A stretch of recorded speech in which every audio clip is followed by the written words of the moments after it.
સર્વવાલા મુક્તોની આ સેવકના પ્રેમ ભર્યા જય સ્વામિનારાયણ। આજનું વૈષ્ણવ 48મું છે। 4 પ્રકારના કુસંગનું। આ 4 પ્રકારના કુસંગનું છે તે ધ્યાન દઈને સાંભળજો તો વૈષ્ણવ સાંભળવાની આપણને મજા આવશે। પહેલું એમાં એમ આવ્યું હતું 4 પ્રકારના કુસંગના સંગ થકી ને અંતશત્રુ થકી રક્ષા કરજો એમ ભગવાન પાસે રોજ માગવું। તે કુસંગના સંગથી શું નુકસાન થાય તે બતાવ્યું છે। ધ્યાન દઈને સાંભળજો એ મહારાજે બતાવ્યું છે કે નહીં। સ્વામિનારાયણ હરે, સ્વામિનારાયણ હરે। સંવત 1877 માસ સુધી 13ને દિવસે સ્વામી શ્રી સહેજાનંદ મહારાજ શ્રી ગઢડા મધ્યે દાદા ખાચરના દરબારમાં શ્રી વાસુદેવ નારાયણના મંદિર આગળ લીમડાના વૃક્ષની હેઠે ઓટા મધ્યે ઢોલિયા ઉપર આથમને મુખારવિંદે સંધ્યા સમયે બિરાજમાન હતા અને સર્વ શ્વેત વસ્ત્ર ધારણ કર્યા હતા અને પોતાના મુખારવિંદની આગળ મુનિ તથા દેશ દેશના હરિભક્તની સભા ભરાઈને બેઠી હતી અને પોતાના મુખારવિંદની આગળ 2 મસાલ બળતું હતું અને શ્રી વાસુદેવ નારાયણની સંધ્યા આરતી તથા નારાયણ ધૂન થઈ રહી હતી। તે કેળે શ્રીજી મહારાજ બોલ્યા છે, સર્વ સાવધાન થઈને સાંભળો, એક વાર્તા કરીએ છીએ। ત્યારે સર્વ મુનિ તથા હરિભક્ત બોલ્યા છે, હે મહારાજ કહો। પછી શ્રીજી મહારાજ બોલ્યા છે, એ અમારી આજ્ઞા છે જે હરિભક્ત માત્રની શ્રી નરનારાયણની મૂર્તિ કાદવમાં લખાવી દઈશું ને પૂજ્યજો અને એ પૂજા સર્વશાસ્ત્ર કરીને પ્રમાણે છે અને શ્રીમદ ભાગવતને વિશે 8 પ્રકારની મૂર્તિ છે માટે ચિત્ર મૂર્તિ પણ અતિ પ્રમાણ છે અને અમારી આજ્ઞા પણ છે માટે હરિભક્ત માત્રની પ્રાપ્ત કાળમાં સ્નાન કરીને શ્રી નરનારાયણની પૂજા કરવી અને પૂજા કર્યા પછી પક્રમા કરીને સાષ્ટાંગ પ્રણામ કરવા।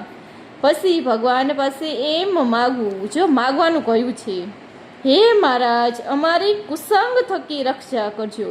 એ આવ્યું હતું ને પહેલા જ ઓલામાં। તે કુસંગ 4 પ્રકારના છે।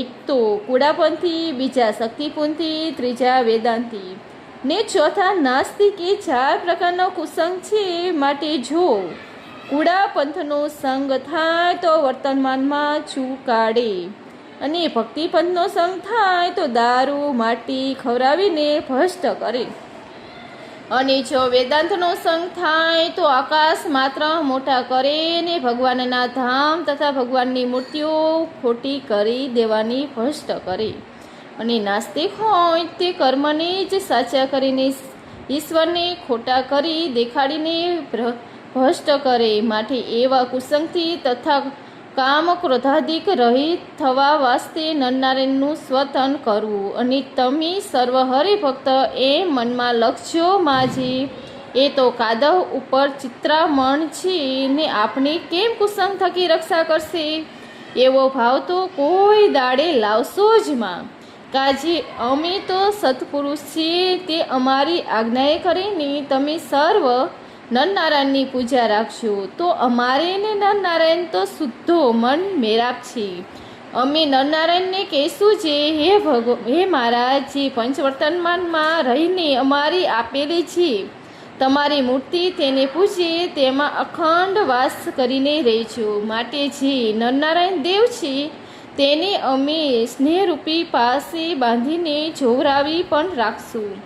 માટે તમે સર્વ એમ નિશ્ચય રાખજો ને એ મૂર્તિ છે તે શ્રી નરનારાયણ દેવ પંડે છે એવું જાણીને કોઈ દાડે મૂર્તિને અપૂજ્ય રહેવા દેશોમાં અને પ્રાપ્તકાળમાં સ્નાન કરીને ભગવાનની પૂજા કરવી ને પછી બીજો ધંધો કરવો અને જ્યાં સુધી પંચવર્તનમાં રહીને ને નરનારાયણ દેવની પૂજા કરશો ત્યાં સુધી એ મૂર્તિને વિશે શ્રી નરનારાયણની બિરાજમાન રહેશે ને અમારી આજ્ઞા એ છે જે સર્વદઢ કરીને માનજો। એવી રીતે શ્રીજી બોલ્યા તે શ્રીજીના વચન માથે ચડ્યા। એથી વૈષ્ણવ ગઢડા પ્રથમનું 48મું પૂરું થયું।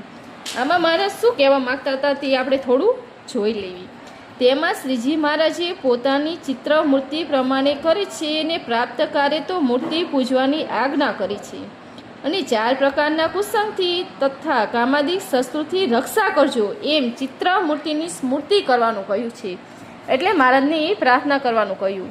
અને એ ચિત્રમૂર્તિ અમે પંડેજ છીએ, માટે અપૂજ્ય રહેવા દેશો નહીં, અને પંચવર્તમાન રહી પૂજા કરશો ત્યાં સુધી તે મૂર્તિ અમે રહીશું એમ કહ્યું. મહારાજે એમ કીધું ત્યાં સુધી અમે રહીશું. આમાં નરનારાયણની મૂર્તિ પૂજવાનું કહ્યું. અને રહસ્યાત્મા શ્રીજી મહારાજ કેમ કહી? તો મહારાજ મુક્ત ભાવે બોલ્યા છે, માટે અમે કહ્યું છે. કુસંગથી રક્ષા માગવાનું કહ્યું ને બહારના તો ઓળખાય, પણ સત્સંગમાં કેમ ઓળખા? મહારાજ એમ કહીશું કુસંગને ચેવરી રીતે ઓળખવા એવું કહ્યું. તો ત્યાગી હોય તે સ્ત્રી ધનનો પ્રસંગ રાખે તથા સ્ત્રી સંબંધી સંકલ્પ થઈ જાય તેનું પ્રાશ્રય એટલે ઉપવાસ ન કરે. અને ગૃહસ્થ હોય તે પર સ્ત્રીનો સંગ કરે તથા પર ધણીને ગ્રહણ કરવાની ઈચ્છા રાખે તે કુડાપંથી જેવો જાણવો. અને ત્યાગી અથવા ગૃહસ્થ દારૂ માંસના સત્સંગવાળું ઔષધ ખાય, અને જે પરદેશની દવાની શીશીઓ આવતી હોય તે પણ દારૂ જ છે. અને લસુન, ડુંગળી, તમાકુ, લીલાગર, હિંગ, અફીણ આદિ અભક્ષ્ય વસ્તુ ખાતા હોય તે ભક્તિ શક્તિના જેવા જાણવા. અને શ્રીજી મહારાજ જેને અંતર્યામી ન જાણે ને મર્યાદા ન રાખે અને પંચવર્તનમાં યુક્ત શ્રીજી મહારાજના ભક્તને વિશે મનુષ્ય ભાવ રહે, અને શ્રીજી મહારાજની પ્રતિમાને વિશે ચિત્ર પાસાદિકનો ભાવ રાખે પણ દિવ્ય ન રાખે તેને નાસ્તિક જેવો જાણો. અને જે શ્રીજી મહારાજને નિરાકાર સમજે તેને વેદાંત જેવો જાણો, તેમનો પણ સંગ ન કરવો.